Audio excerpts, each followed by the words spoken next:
नमस्कार। हमारी इस खास पेशकश में आपका स्वागत है। मैं हूं राजीव मिश्रा। 2013 चैंपियंस ट्रॉफी जीतने के बाद भारतीय टीम अब 2025 चैंपियन ट्रॉफी जीतने के लिए दुबई पहुंच चुकी है। लेकिन हर किसी के जहन में ये बड़ा सवाल है कि क्या साल 2013 जैसा बैलेंस इस टीम में नजर आ रहा है?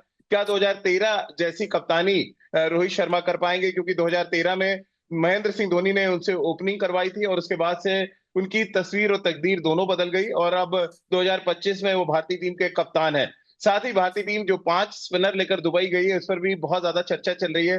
इस पर भी बातचीत करेंगे। और विराट कोहली का फॉर्म, शुभमन गिल जिस तरह की बल्लेबाजी कर रहे हैं और पाकिस्तान ने जिस तरह की क्रिकेट ट्राई सीरीज खेली, इन सभी मुद्दों में बातचीत करने के लिए हमारे साथ पूर्व सिलेक्टर और क्रिकेटर और अभी कमेंट्री कर रहे सबा करीम इस समय हमारे साथ जुड़ चुके हैं।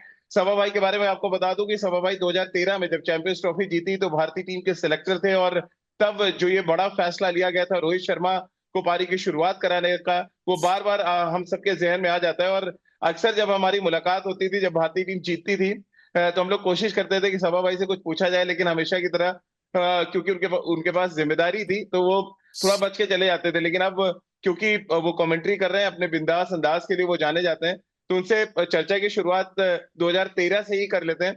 सभा भाई, अभी भी जहन में होगी आपकी 2013 की वो तस्वीरें, क्योंकि आप सिलेक्टर थे, भारतीय टीम के साथ साथ ट्रैवल कर रहे थे और तब भारतीय टीम ने इतिहास रचा था। क्योंकि 2004 की बात करें, 2009 की बात करें, हम क्वालिफाई भी नहीं कर पाए थे और 2013 में ना सिर्फ हम फाइनल में पहुंचे बल्कि हम चैंपियन भी बने। हाँ राजीव, वो मैच मुझे याद है। वो पूरा का पूरा टूर्नामेंट याद है। सारे मैचेस मैंने देखे थे। और ये जो बहुत बड़ा फैसला लिया गया था रोहित शर्मा को ओपन कराने का, उसका भी मैं हिस्सा था। तो जिस तरह से भारत ने वो पूरे के पूरे चैंपियंस ट्रॉफी में प्रदर्शन किया था वो लाजवाब था राजीव। इसकी शुरुआत हुई थी दक्षिण अफ्रीका के साथ और वो मुकाबला हुआ था कार्डिफ में। वो मैच हम लोग जीते थे और उसके बाद हमारी पकड़ मजबूत होती गई। पाकिस्तान के खिलाफ मुकाबला हुआ, वो एक तरह से वन साइडेड मैच हुआ था। अंत में जो फाइनल मैच था वो थोड़ा बहुत टेढ़ा हो गया था इंडिया के लिए, जी। क्योंकि एक तो बारिश की वजह से पूरा मैच हो नहीं पाया। और सिर्फ जहां तक मुझे याद आ रहा है कि 20 ओवर का ही मैच हुआ था। और चूंकि भारत को पहले बैटिंग करनी पड़ी थी तो एक समस्या और सामने आ गई थी। और जितने रन हमें बनाने चाहिए थे उतने हमने हमने बनाए नहीं थे। हम्म। पर अंत में एमएस की कप्तानी, ईशांत शर्मा की अच्छी गेंदबाजी, आर अश्विन के वो महत्वपूर्ण ओवर्स डालना, लास्ट ओवर में मैच को जिता कर ले जाना, जी। वो सारी बातें मुझे याद हैं। अब हाँ, बहुत ही वो शानदार लम्हा था इंडियन क्रिकेट के लिए। मुझे यकीन है इस बार कि वो जो 2013 में भारत ने चैंपियंस ट्रॉफी जीती थी, वही रिपीट परफॉर्मेंस इस बार भी भारत की तरफ से होना चाहिए। तो भाई क्योंकि बिना उस टॉपिक के शायद चर्चा अधूरी रह जाती है हमेशा। क्योंकि आप सिलेक्टर थे क्या? क्योंकि मुरली विजय बहुत अच्छे फॉर्म में चल रहे थे, शिखर धवन के साथ उनको सिलेक्टर चुना गया था। क्योंकि अब रोहित शर्मा कप्तान है, फिर और तब से और अब तक वो पारी की शुरुआत ही कर रहे हैं वनडे क्रिकेट में। क्या एक ऐसी चीज थी जो ट्रिगर की आपको भी, एमएस को भी ट्रिगर की, कि क्यों ना इनसे बात की जाए कि पारी की शुरुआत वो करे? और जहां तक मुझे पता है कि मतलब आप लोग को फोर्स किया था रोहित शर्मा को टीम में लेने के लिए कि आप पहले रोहित शर्मा को हमें टीम में दे दें एक बार। नहीं, रोहित शर्मा तो पहले से ही टीम में थे राजीव, क्योंकि उसके जी। पहले इंग्लैंड के खिलाफ हमारी वनडे सीरीज हुई थी। वहां पर मोहाली में लास्ट वनडे इंटरनेशनल मैच हुआ था। और उसके पहले ही मुझे लगता है कि हम लोगों ने चैंपियंस ट्रॉफी की टीम अनाउंस कर दी थी जिसमें रोहित शर्मा का नाम था। हाँ, एक जी। ओपनर के रूप में नहीं, एक मिडिल ऑर्डर के रूप में। और जो हम लोग की पहले की सोच थी कि उनको हम लोगों ने एक बैकअप मिडिल ऑर्डर के रूप में रखा था, जहां तक मुझे याद आ रहा है। जी। जी। और अब हुआ ये कि मोहाली का जो वनडे मैच था, वहां तक जहां तक मुझे याद आ रहा है राजीव, की मुरली विजय चोटिल हो गए थे। और हम्म। उनके जगह पर रोहित शर्मा को एक ओपनर के रूप में बल्लेबाजी करने के लिए भेज दिया था। और हम्म। वहां पर उस मैच में मुझे लगता है कि 70 या 80 रन रोहित शर्मा ने बनाए थे हम्म। As an opener. तो देख, जिस तरह की बैटिंग करते हैं रोहित शर्मा, उस समय भी वो ऐसी बैटिंग करते थे। जब उनका रन बनने लगता है तो लगता है कि कितना शानदार खिलाड़ी है ये। जी।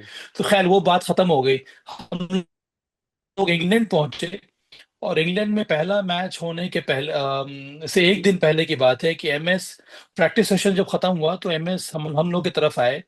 हम और विक्रम राठौर थे सेलेक्टर।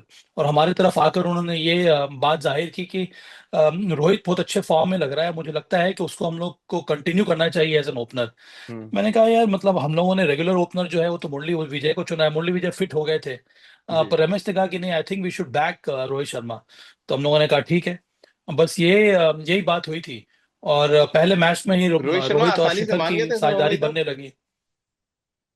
हाँ, उसमें कोई दिक्कत थी नहीं, बिकॉज एमएस के साथ वो था ना कि एमएस हमेशा टीम के बारे में सोचता था। जी। और बड़े ही लाइक माइंडेड ख्यालात थे। और एमएस को ऐसे भी मैं बहुत पहले से जानता हूँ। तो हम्म। अपने बात को कन्विंस कराने में या हमें कन्विंस करने में ज्यादा उसको वक्त लगा नहीं। और चूंकि हम्म। उसके पहले हम लोगों ने मोहाली में देखा था कि इंग्लैंड के top quality pace bowling attack के सामने, और मोहाली का विकेट काफी शार्प था उस वक्त भी, काफी fast and hmm. Bouncy surface था, वहां पर उसने रन बनाए थे। तो हमें ये लग रहा था कि एक right hand left hand combination मिल जाएगा और भारत को शुरुआत दे सकते हैं रोहित शर्मा, जो कि वही हुआ। तो भाई क्योंकि 2013 की बात करें तो जो 15 खिलाड़ी खेले चैंपियंस ट्रॉफी में, मैं एक स्टोरी देख रहा था, एक ऐसे एनालिसिस आपसे बात करने से पहले। सिर्फ 3 खिलाड़ी बचे हैं अभी, रविंद्र जडेजा, विराट कोहली और रोहित शर्मा। 12 साल में 12 खिलाड़ी हम्म। बदल गए हैं। और जो टीम गई है उसमें कई यंगस्टर्स भी हैं, कई ऐसे सुपरस्टार्स भी हैं जो इन फ्यूचर बन सकते हैं। कैसे आप बैलेंस की बात करें, 2013 की टीम का बैलेंस और 2025 टीम का बैलेंस कैसा लग रहा है आपको? 2013 में जब हम लोगों ने टीम चुनी भी थी राजीव, मुझे ये लग रहा था कि हमारी गेंदबाजी ना थोड़ी बहुत हल्की है। जी। हमारी बैटिंग काफी ज्यादा मजबूत थी, विराट कोहली शानदार फॉर्म में थे, शिखर धवन रन बनाना शुरू कर दिया था, एमएस वहां पर अवेलेबल थे।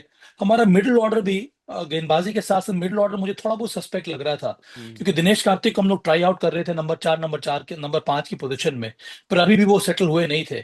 पर्सनली मुझे ये लग रहा था कि चलिए, बैटिंग में चूंकि विराट कोहली है, एमएस धोनी है, जडेजा ने रन बनाना शुरू कर दिया था, आर अश्विन भी कंट्रीब्यूट कर रहे थे। तो मुझे ये लग रहा था कि बैटिंग तो चल जाएगी, पर बॉलिंग मुझे लग रहा था कि थोड़ी बहुत हल्की थी उस वक्त। जी। हालांकि उस टीम में भी भुवनेश्वर कुमार, मोहम्मद शमी, आर अश्विन, जडेजा, ईशांत शर्मा, उमेश इस यादव थे, मुझे तरह जहां के तक याद है, गेंदबाज शमी थे। जडेजा। पर पता नहीं क्यों मुझे ये लग रहा। कौन? उमेश यादव थे उमेश उमेश सौरभ भाई। यादव। जी जी। हाँ, शमी वॉज नॉट देयर। हाँ, तो उमेश हाँ। यादव थे, तो मुझे लग रहा है कि हमारी, आई थिंक जहां तक मुझे याद आ रहा है कि मोहित शर्मा भी टीम में थे, जी। Right arm pace bowler. तो मुझे ये एहसास हो रहा था ना कि मुझे मुझे लग रहा था कि थोड़ी हमारी बॉलिंग ना थोड़ी कमजोर है। पर अंत में चूंकि हमारे बैटर्स ने ढेर सारे रन बना दिए हर एक मैच में, तो काफी ज्यादा आसानी हो गई थी, और हमारी गेंदबाजी भी और बैलेंस काफी अच्छा हो गया था जब चैंपियंस ट्रॉफी शुरू हुआ तब। तो उससे हम लोगों का विश्वास बहुत ज्यादा बढ़ गया था। पर इस बार की जो टीम है ना राजीव, मुझे अच्छी बात ये लग रही है कि इस बार की जो टीम है वो एक या दो खिलाड़ियों के ऊपर निर्भर नहीं है हम्म। मैच जीतने के लिए। ना तो ये टीम रोहित शर्मा के ऊपर निर्भर है, ना तो ये विराट कोहली के ऊपर निर्भर है। कई ऐसे नए प्लेयर्स हैं जिन्होंने कंट्रीब्यूट करना शुरू कर दिया है, और मुझे लगता है कि उन सब प्लेयर्स का परफॉर्मेंस ज्यादा मैटर करेगा इस टूर्नामेंट में, अगर भारत को चैंपियंस ट्रॉफी जीतनी है तो। चलिए, रोहित शर्मा विराट कोहली तो है ही आपके पास दो दिग्गज, ये हम्म। रन्स बनाएंगे तो अच्छी बात है। पर ये जो टीम है ना, वो उन दोनों के ऊपर निर्भर नहीं कर रही है। आपके पास अन्य खिलाड़ी आ गए हैं जिन्होंने कंट्रीब्यूट करना शुरू कर दिया है, और मैच विनिंग परफॉर्मेंसेस उन्होंने उन्होंने भी देना शुरू कर दिया है। तो बीइंग अ सेलेक्टर, क्या आप 5 स्पिनर लेके जाते दुबई? बहुत ज्यादा चर्चा है जब से भारतीय टीम दुबई पहुंची है कि एक एक्सेस स्पिनर लेके जाया गया है वहां पे। कैसे आप देखते हैं? तो वरुण चक्रवर्ती का इंक्लूजन, यशस्वी जायसवाल को बाहर करना, उसके बाद जिस तरह से हमने 3-0 से इंग्लैंड को मारा, इन सभी को चीजों को अगर मिला के देखें, कैसे आप देखते हैं जिस तरह से स्पिन डोमिनेटिंग बॉलिंग अटैक लेकर गौतम गंभीर इस समय दुबई पहुंचे हैं?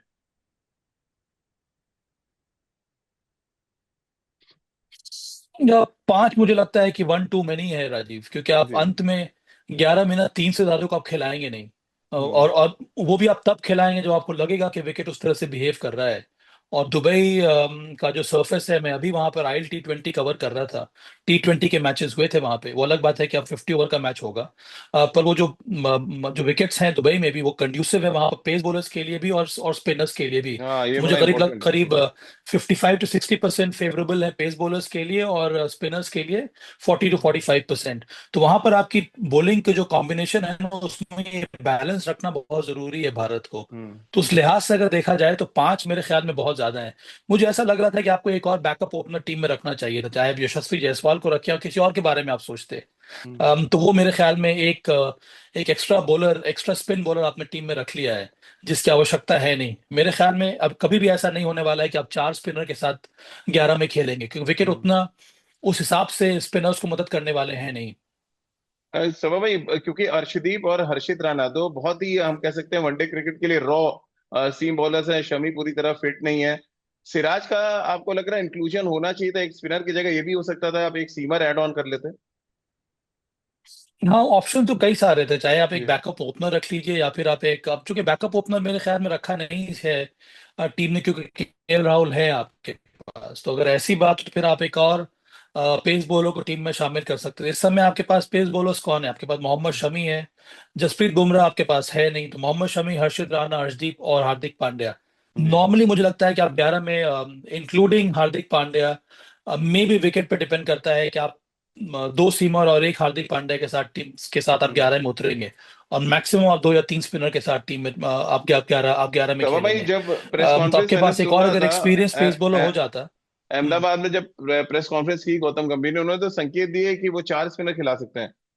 इसको आप कैसे देखते हैं? उन्होंने कहा कि हार्दिक पांड्या हमारे सीमर होंगे, सेकंड सीमर, और फिर हम क्योंकि वो वरुण चक्रवर्ती और कुलदीप एक साथ खिलाने के मूड में है, अक्षर और जडेजा के साथ। देखिए, आप खिला सकते हैं, पर मेरे ख्याल में वो बहुत ही एक्सेस रहे, विकेट उतना ज्यादा हेल्प है नहीं वहां पर स्पिनर्स के टीम के बैलेंस को लाने के लिए। जी। और आपके पास कई सारे ऑलराउंडर, जो कि अच्छी बात है। आपके पास अक्षर पटेल है, आपके पास रविंद्र जडेजा है, ये दोनों आपके पास शानदार ऑलराउंडर्स हैं। जैसे कि मैंने कहा राजी, मेरे ख्याल में 5 स्पिनर्स 15 में, एक स्क्वाड में कुछ ज्यादा ही नजर आ रहे हैं। हम्म। क्योंकि पहला मैच सभा भाई बांग्लादेश से खेलना है आपको। बांग्लादेश थोड़ी सी, उनके इनएक्सपीरियंस खिलाड़ी को नहीं चुना गया वहां पे, शकीबुल हसन को नहीं लिया गया, लिटन दास टीम के साथ नहीं है। थोड़ी वीक लग रही है आपको, या आपको लग रहा है उनके जो बॉलिंग अटैक है, नाहिद राणा जिनको बहुत ज्यादा चर्चा हो रही है, 150 किलोमीटर प्रति घंटा डाल रहे हैं, फिर उनके पास तस्किन अहमद भी हैं जो बहुत अच्छी गेंदबाजी करते हैं, कैसे आप बांग्लादेश के स्क्वाड को देख रहे हैं यहाँ पे? वो भी एक ऐसी टीम है जो रीबिल्ड कर रही है इस समय, जी। राजीव। उनके पास कई सारे नए फेसेस हमें नजर आ रहे हैं। देखिए, टीम तो कोशिश पूरी करेगी बांग्लादेश की भी, पर अभी मेरे ख्याल में जो अंतर है ना क्वालिटी में, वो बहुत बड़ा है इस समय भारत और ओके। बांग्लादेश के बीच में। तो मेरे ख्याल में मुझे नहीं लगता है कि बांग्लादेश थ्रेटन भी कर सकती है इंडिया को, क्योंकि इंडिया का हम्म। परफॉर्मेंस, इंडिया का फॉर्म, इंडिया की टीम का बैलेंस, ये बहुत ही तगड़ा है इस वक्त। और अगर विकेट्स ऐसे होते जहां पे रैन टर्नर्स अगर विकेट होते, तो अलग बात है कि बांग्लादेश के स्पिनर्स को थोड़ा बहुत फायदा मिलता। पर उस तरह के विकेट्स आपको मिलने वाले हैं नहीं दुबई में। हम्म। दुबई में ऐसा विकेट है जहां पर बॉल ग्रिप करेगा, पर वहां पर आपको ऐसे बैटर्स भी चाहिए जिनके जो टेक्निकली थोड़े बहुत करेक्ट हों, हम्म। और वो हमारे हमारी जो टीम में जो बल्लेबाज हैं वो प्रोवाइड कर सकते हैं। बांग्लादेश, मुझे नहीं लगता है कि उतनी ज्यादा स्ट्रांग साइड है इंडिया के सामने। तो भाई, आपने ट्राई सीरीज के भी कुछ मैचेस देखे होंगे जो पाकिस्तान फाइनल में पहुंचा, न्यूजीलैंड और साउथ अफ्रीका की हुई। फिर एक तरफ हिंदुस्तान इंग्लैंड के खिलाफ खेल रहा था। पाकिस्तान के जो गेंदबाजों की पिटाई बहुत हुई वहां पे। 2 मैचों में 300 प्लस के स्कोर बने, जिसमें शहीन शाही अफरीदी खेल रहे थे, नसीम शाह थे, हसनैन खेले वहां पे, अबरार खेले। हिंदुस्तान के लिए अच्छी बात थी कि इंग्लैंड जो बहुत पावरफुल बैटिंग लाइनअप थी, उनके अगेंस्ट भी हमने कोई बड़ा स्कोर उनको बनाने नहीं दिया तीनों मैचेस में रन चेज करते हुए। क्या कॉन्फिडेंस आपको दिख रहा है यहाँ पे पाकिस्तान और हिंदुस्तान के बीच जो मुकाबला होने वाला है उसमें एस फैक्टर क्या दिख रहा है? राजीव, जिस तरह से मैंने बांग्लादेश के बारे में बात की है ना, कुछ वही हालत इस समय मुझे पाकिस्तान की भी लग रही है। अच्छा। क्योंकि पाकिस्तान के जो मैचेस हैं उनके हाइलाइट्स मैंने देखे हैं। अब देखिए ना, इंडिया ने 5 स्पिनर्स टीम में शामिल किया, तो उन्होंने सिर्फ एक स्पिनर है उनकी टीम में। तो हम्म। पता नहीं किस सोच के साथ टीम चयन करते हैं, ये कहना बड़ा मुश्किल है। और जब तक कि आपके पास 50 ओवर में क्वालिटी स्पिनर्स नहीं रहेंगे, आप मिडिल ओवर्स में ना आपको विकेट लेने में बहुत बहुत परेशानी हम्म। होगी। हम्म। अब भारत के लिए क्या सफलता का राज यही है ना, कि जो मिडिल ओवर्स आते हैं 11 से लेकर 40 ओवर में, जब आपके पास 5 फील्डर्स मैंडेटरी हो जाते हैं 30 यार्ड सर्कल के अंदर हम्म। रखना, वहां पर आपको अटैकिंग विकेट टेकिंग स्पिनर्स चाहिए। और इसकी कमी भारत पाकिस्तान टीम में है। और भारत में उसका अबंडेंस है। हमारे हम्म पास कुलदीप यादव भी हैं, रविंद्र जडेजा भी हैं, अक्षर पटेल भी हैं, वरुण चक्रवर्ती को भी शामिल कर लिया आपने, वॉशी सुंदर भी हैं। ये हम्म। सब के सब जो स्पिनर्स हैं ना, आप किसी को भी खिला लें, सबके सब अटैकिंग और विकेट टेकिंग स्पिनर्स हैं। और इंग्लैंड के खिलाफ जो हमने इंग्लैंड को रेस्ट्रिक्ट किया कम कम स्कोर्स में, उसका सबसे बड़ा कारण यही है कि मिडिल ओवर्स में हमारे स्पिनर्स ने मैच को कंट्रोल किया है। हम्म। और जो कि पाकिस्तान नहीं कर पा रहा है, क्योंकि उनके पास उस तरह के स्पिनर्स हैं नहीं, उन्होंने टीम में शामिल ही नहीं किया है ना। तो आप जी। कहाँ से कंट्रोल करेंगे, आप कहाँ से विकेट लेंगे? अगर आप मिडिल ओवर्स में विकेट्स नहीं लेंगे तो हर टीम आपके खिलाफ 350 रन बनाएगी बनाएगी, चाहे जो भी हो जाए। और यही न्यूजीलैंड ने भी किया है, यही दक्षिण अफ्रीका ने भी किया। ये अलग बात है कि पाकिस्तान ने वो मैच जीत लिया था, अब हम्म पर रन तो बनाए ना दक्षिण अफ्रीका ने, 350 रन बना लिया था उनके खिलाफ। ये बहुत हम्म बड़ी परेशानी है पाकिस्तान के लिए। और यही परेशानी उनको इंडिया के खिलाफ भी नजर आएगी, हम्म। क्योंकि इंडिया हमेशा कंट्रोल करेगा मिडिल ओवर्स को, और पाकिस्तान वो कर नहीं पाएगा, क्योंकि वो उनके रिसोर्सेज बॉलिंग में, स्पिनर्स में बहुत ज्यादा डिप्लीटेड है। यानी सभा भाई आप कह रहे 70-30 अभी हाल फिलहाल माना जाए मैच इंडिया पाकिस्तान का? मैं तो 75-25 देख रहा हूँ राजीव। इंडिया बहुत आगे है पाकिस्तान से। अच्छा। हाँ, वो अब रीजन रीजन क्या, वो बैटिंग को अब देख के आप कह रहे हैं, स्पिनर्स को देख के कह रहे हैं, या पेस बॉलर्स को देख के कह रहे हैं? देखिए, मैं तो पूरा ओवरऑल देख रहा हूँ ना राजीव, उनकी बॉलिंग हम्म बहुत बहुत कमजोर है। नसीम हम्म शाह और शाहीन शाह अफरीदी, वो अब उस तरह के बॉलर रहे नहीं जो आपके लिए नई गेंद के साथ वो उतने ज्यादा पेनिट्रेटिव है नहीं। आप हम्म मिडिल ओवर्स में पूरे फिर जिससे बॉलिंग करा रहे हैं, उनके पास वो अटैकिंग इंस्टिंक्ट्स है नहीं, विकेट लेने की जो क्षमता होनी चाहिए ना। 50 ओवर का मैच है राजीव ये। अगर आप हम्म ये सोचेंगे कि नहीं 50 ओवर में मैं टीम को रेस्ट्रिक्ट करूंगा, वो होने वाला नहीं है। आपके पास ऐसे बॉलर्स होने चाहिए जो आपको विकेट ला के दें, और हम्म पाकिस्तान के पास उस तरह के बॉलर्स है नहीं। दूसरी बात, उनका जो टॉप ऑर्डर है पूरी तरह से अनस्टेबल है इस वक्त। बाबर आजम से रन बन नहीं रहा, फखर जमान थोड़ा बहुत रन बना रहे हैं। ले दे के जो पूरा का पूरा भार है वो मोहम्मद रिजवान और सलमान आगा के ऊपर आ जाता है। हम्म। तो उस तरह का बैलेंस टीम मुझे नजर नहीं आ रहा है, और ये बहुत बड़ा अंतर रहेगा इंडिया और पाकिस्तान वाले क्लैश में। तमाम भाई, क्योंकि सलमान आगा का आपने जिक्र किया, ट्राई सीरीज में वो मैन ऑफ द सीरीज रहे, और मैं पाकिस्तान में कुछ प्लेयर से बात कर रहा था, बहुत हाईली रेट करते हैं उनको। और यहाँ तक कि इस हम्म बार जो बात चल रही है कि इस बार टूर्नामेंट बाबर आजम विराट कोहली की चर्चा नहीं होगी, सलमान आगा और शुभमन गिल जैसे खिलाड़ियों की चर्चा होने वाली है। ये खिलाड़ी जो है इस बार के चैंपियंस ट्रॉफी में अपनी एक अलग पहचान बनाएंगे। कैसे आप देखते हैं खासतौर से शुभमन गिल का फॉर्म, जैसी बैटिंग वो कर रहे हैं, और खासतौर से जो सीमर्स का गेंद जो स्टेप आउट करके वो बैटिंग कर रहे हैं, वो बड़ा चिंता दे रहा होगा शाहिन शाह अफरीदी और नसीम शाह जैसे गेंदबाजों को जो थोड़ा आगे डालते हैं बॉल। हाँ राजीव, शुभमन का फॉर्म बहुत अच्छा है, जी। स्टेबिलिटी आ गई है। और अब उनको ये लगने लगा है कि ये टीम को बिलोंग करते हैं, उनको हमेशा कंट्रीब्यूट करना चाहिए। हम्म ये जब एक यंग यंग क्रिकेटर में एहसास होने लगता है ना कि वो अब अपनी जगह के लिए लड़ाई नहीं लड़ रहा है, अब वो टीम को जिताने के लिए कोशिश करना है उसको। ये जब सोच आपके अंदर आ जाती है ना, तब आपकी बैटिंग जो है बहुत ज्यादा इंप्रूव करने लगती है, और वही हो रहा है शुभमन गिल के साथ। उनकी बैटिंग में एक एक मेथड नजर आ रहा है। उनको पता है कि पेस बॉलर्स के सामने कौन कौन से उनके स्कोरिंग एरियाज हैं, कौन से शॉट्स उनको खेलने चाहिए। मध्य ओवर्स में ये जो इनफील्ड है उसको कैसे भेदना है, कौन से एरिया में रन बनाना है, स्पिनर्स को किस तरह से टैकल करना है, ये सारी चीजें अब शुभमन गिल में नजर आने लगी हैं। और अब वो उनकी जो मैच विनिंग पारियां जो होने लगी हैं राजीव, उनका काम ये है कि आप मैच को जिता कर आए या फिर अंत तक बल्लेबाजी करें। इसीलिए वो बड़े बड़े स्कोर्स भी हमें देखने को मिल रहे हैं, और आपने सही कहा, और ये होना भी चाहिए राजीव, कि अब वो ट्रांजिशन आ रहा है इंटरनेशनल क्रिकेट में। तो जो नए नए प्लेयर्स हैं उनके लिए बहुत ही अच्छा मौका है अपना नाम कमाने का इस चैंपियंस ट्रॉफी में।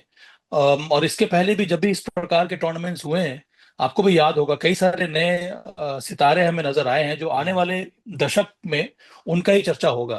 तो चाहे वो शुभमन गिल हो, या फिर पाकिस्तान का कोई खिलाड़ी क्यों ना हो, सलमान आगा हो, या फिर किसी और कंट्री के क्यों ना यंग यंग प्लेयर्स, अब उनका जमाना आ रहा है, और मुझे लगता है कि उनके बारे में जरूर चर्चा होगी।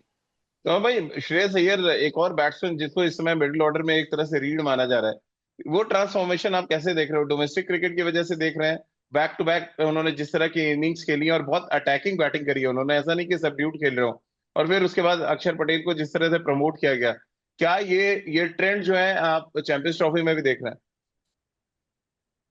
हाँ, मैं ये ट्रेंड देखना चाह रहा हूँ राजीव, क्योंकि हैं? अब देखिए इसका फायदा, ये श्रेयस अय्यर में जो परिवर्तन हम देख रहे हैं ना, वो क्यों हो रहा है? क्योंकि उनको प्रोफाइल बहुत ज्यादा वेल डिफाइंड हो गई है। हम्म उनका काम यही है कि आप मिडिल ओवर्स में जाइए और तेजी से रन बनाइए। और ये गौतम ने भी बार बार प्रेस कॉन्फ्रेंस में कहा है कि उनकी कोशिश यही है कि हर मैच में भारत कम से कम 350 रन बनाए। तो ये अगर आपकी सोच रहेगी ना, तो आपको उस तरह के प्लेयर्स ये चुनने होंगे। ये सोच उस तो तरह का आपकी 10 साल प्रोफाइल आपको पहले की थी सभा आपके भाई, जो आप हम लोग सुन रहे थे जब शोज में आप बोलते थे तब। शायद लोग हंसते होंगे कि क्रिकेट बदलना है, इंडिया को बदलना चाहिए, और फाइनली बदली है। देखा, मैंने यही कहा था ना कि हम उस और वक्त और आप हम उस टी वक्त ट्वेंटी बहुत में भी पीछे थे। बोलते थे और ओडीआई में भी बोलते थे। हाँ हाँ, वही हो रहा है क्या, हम उस वक्त बहुत पिछड़ी हुई क्रिकेट खेलते थे। हाँ अब हम एग्जैक्टली। मॉडर्न डे क्रिकेट खेल रहे हैं। अब हम लोग तो ये भी बात करते थे ना राजीव, कि हमें टॉर्च बेयरर बनना है। हमें एग्जैक्टली। रास्ता दिखाना है दूसरी टीमों की कि आपको इस तरह से खेलना है, जो भारत उस स्थिति में है। और मुझे लगता है कि ये चैंपियंस ट्रॉफी में भी भारत को ही डिक्टेट करना चाहिए। बिल्कुल। और ऐसे प्लेयर्स को चुनना बहुत जरूरी है जो आपके एजेंडा में, आपके विजन में ना वो फिट हो जाए। फिट बैठे और जी। श्रेयस अय्यर को वही रोल दिया गया है, और इसीलिए वो जी। इस तरह की पारियां खेल रहे हैं इस समय। तो ये जो एजेंडा है, जो आप कह रहे हैं कि रोल फिट बैठाने की बात है, एक रोल तो गौतम गंभीर को मिला, एक रोल है आकिब जावेद के पास पाकिस्तान में। और दोनों, मेरे ख्याल से दोनों को आपने क्रिकेट खेलते हुए देखा, और साथ तो मुझे लग रहा है खेला भी आकिब जावेद के। तो कैसे आप इंडिविजुअल एज अ कोच आप देख रहे हैं दोनों ही इंडिविजुअली बहुत कहते हैं ना, बहुत हार्श कैरेक्टर है एक तरह से। गौतम भी अपनी बात चलाते हैं, उधर आकिब भी अपनी बात चला रहे हैं। ये एक इंटरेस्टिंग काउंटर आप देख रहे हैं इंडिया पाकिस्तान में कोचेस बहुत मजा आएगा राजीव। का। जी। क्योंकि इंडिया और पाकिस्तान में इस तरह के पर्सनालिटीज अगर कोचेस बन जाएं, तो फिर जो इंटरेस्ट है ना इंडिया पाकिस्तान क्लैश का, वो और ज्यादा बढ़ जाता है। जी। और यही हमें देखने को मिलेगा। आकिब जावेद भी कुछ कुछ हद तक बहुत ही मेर्क्यूरियल कैरेक्टर है। और गौतम को तो हम सब लोग जानते हैं। जी। वो एग्रेसिव है और उसी तरह की कोचिंग स्टाइल है उनका। और वो हमेशा टीम के बारे में बात करते हैं। चाहे मीडिया कुछ भी कह ले, फॉर्मर क्रिकेटर्स कुछ भी कह दें, उनको जो लगता है कि वो टीम के लिए सही है, उसी रास्ते पर निकल पड़ते हैं। अब चाहे वो श्रेयस अय्यर की बात कर ले या फिर अक्षर पटेल को प्रमोट करने की बात कर लें, हम लोग माने या ना माने, पर उनको ये लगता है कि उनके हिसाब से यही होना चाहिए, और उस पर वो उसी उसी रास्ते पे वो चलेंगे। और आकिब जावेद का भी यही कुछ मानना है। तो एक बहुत ही शानदार ये क्लैश हमें देखने को आप मिलेगा। तो खेले भी क्लैश है होंगे ये, सभा भाई आकिब नहीं जावेद को। केवल मैदान में, पर मैदान के बाहर भी।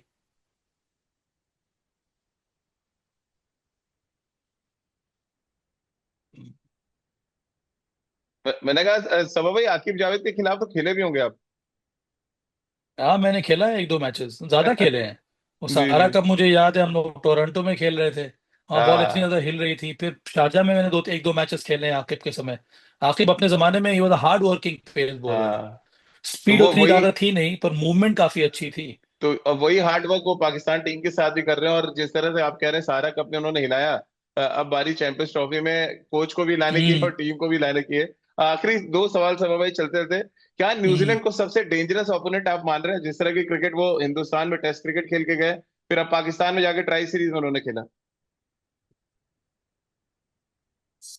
हाँ राजीव, मुझे लगता है कि न्यूजीलैंड की जो टीम है ना, वो बहुत ज्यादा इम्प्रूव कर गई है। हम्म। और उनके लिए भी उस टीम में भी ना कई सारे ऑलराउंडर्स हैं। और ये बहुत बड़ा एसेट है वनडे क्रिकेट में या फिर वाइट हम्म। बॉल क्रिकेट में। जो भारत के पास जो कुशन है ना ऑलराउंडर्स का, कुछ वही कुशन वहां पर न्यूजीलैंड के पास भी है। उनकी भी बल्लेबाजी बहुत ज्यादा डीप है। उनके पास भी अच्छे बॉलर्स हैं, पेस बॉलर्स काफी अच्छे हैं। विलियम ओरोक को ट्राई आउट कर रहे हैं, मैट हेनरी अच्छी गेंदबाजी कर रहे हैं। उसके साथ साथ स्पिनर्स, हालांकि उनके पास अटैकिंग स्पिनर्स नहीं है, पर इफेक्टिव स्पिनर्स हैं। हम्म। मिचेल सैंटनर इस समय लीड कर रहे हैं, ब्रेसवेल को वो खिला रहे हैं। ग्लेन फिलिप्स बॉलिंग कर सकते हैं, Daryl Mitchell right arm pace bowling कर लेते हैं उनके पास। तो उनके पास भी कई सारे ऑप्शंस अवेलेबल रहते हैं। और सबसे बड़ी बात यह है कि ना वो रियल टीम स्पिरिट के हिसाब से खेलती है। हम्म। कंडीशन जैसे भी हो जाए, उनकी तैयारी बहुत ही शानदार रहती है। और उनको जो टीम का कल्चर है ना, वो हेल्प करता है हर एक हम्म। खिलाड़ी को ग्रो करने में। और इसीलिए न्यूजीलैंड की टीम बहुत ज्यादा डेंजरस ओपोनेंट है इंडिया के लिए। और चूंकि उनको अब अभ्यास हो गया है एशियाई कंडीशन में खेलने का, उसका भी फायदा उनको मिलेगा। और आज के जमाने में ना कई सारी टीम टीम जो है वो तैयारी करने के लिए दुबई पहले ही पहुंच जाती है। जी। तो सबको एहसास है कि दुबई की विकेट किस तरह से बिहेव करेगी, तो उनकी तैयारी बहुत ही मेटिकुलस रहेगी। और मेरे ख्याल में भारत को बहुत ज्यादा मेहनत करनी पड़ेगी न्यूजीलैंड के खिलाफ वो मैच में मैच जीतने के लिए। तो भाई टॉप तीन टीमें आपके लिए चैंपियंस ट्रॉफी में कौन सी है, और दो आप कौन सी टीम देख पा रहे हैं फाइनल में पहुंचते हुए। देखिए इंडिया तो चलिए खैर उसको तो टॉप रैंक हम लोग मान के चलेंगे। हम्म। दूसरी टीम मुझे न्यूजीलैंड बहुत ही स्ट्रांग लग रही है। पता नहीं क्यों मुझे मतलब हमेशा ये आप लगता है आपके कि आपके मुताबिक तो इंग्लैंड पाकिस्तान बाहर हो गया फिर बड़े तो जीत बड़े मैच से। टॉन हाँ मुझे लगता है नहीं कि पाकिस्तान हो सकता है क्वालिफाई कर जाए, क्योंकि उनको बांग्लादेश को हराना है, दो टीम क्वालिफाई कर सकती है तो। जी। पर ये पूल बहुत टफ है। अगर वो जी। न्यूजीलैंड से भी हार गए और इंडिया से हार गए तो ऐसे ही बाहर हो जाएंगे, तो मैं एक्सपेक्ट कर रहा हूँ कि इंडिया और न्यूजीलैंड क्वालिफाई करेगा इस पूल से। और हम्म। उस पूल में बहुत ही कठिन क्लैश है। मेरे ख्याल में ऑस्ट्रेलिया और इंग्लैंड को आप कभी भी रूल आउट नहीं कर सकते हैं राजीव। हालांकि ऑस्ट्रेलिया की टीम कमजोर लग रही है, उनके पास कई उनकी उनकी हम्म। बॉलिंग बहुत ज्यादा थिन है। पर तब भी मैं एक्सपेक्ट करता हूं कि पता नहीं, इंग्लैंड हमेशा उनके पास ऐसे टैलेंटेड खिलाड़ी हैं जो अपने दिन में मैच जिता सकते हैं, तो मैं देखिए सवा भाई, एक्सपेक्ट कर रहा हूँ ये दो अफगानिस्तान तीन को टीम रूल आउट टॉप में कैसे कर आएंगी। रहे हैं आप? वो तो वर्ल्ड कप सेमीफाइनल पहुंची हुई टीम है। मेरी तो शायद सेकंड टीम दूसरे पूल में अफगानिस्तान है। हम्म। हाँ एक स्ट्रांग ओपोनेंट है, क्योंकि वहां पर भी बहुत ही शानदार प्लेयर्स हैं राजीव। जी। और वर्ल्ड कप में देखिए, वर्ल्ड कप ना एक अलग तरह का टूर्नामेंट था। ये ना हर मैच एक तरह का डू और डाई क्लैश होगा। डू और डाई तो जी। यहाँ पे क्या अफगानिस्तान के प्लेयर्स वो बैटल ऑफ नर्व्स में अच्छा कर पाएंगे कि नहीं, थोड़ा मुझे लगता है कि जल्दबाजी होगी, क्योंकि वर्ल्ड हम्म। कप में आपको समय मिल जाता है। यहाँ पे आपको ऐसा है नहीं, यहाँ पे एक तरह का नॉकआउट क्लैश है ये राजीव।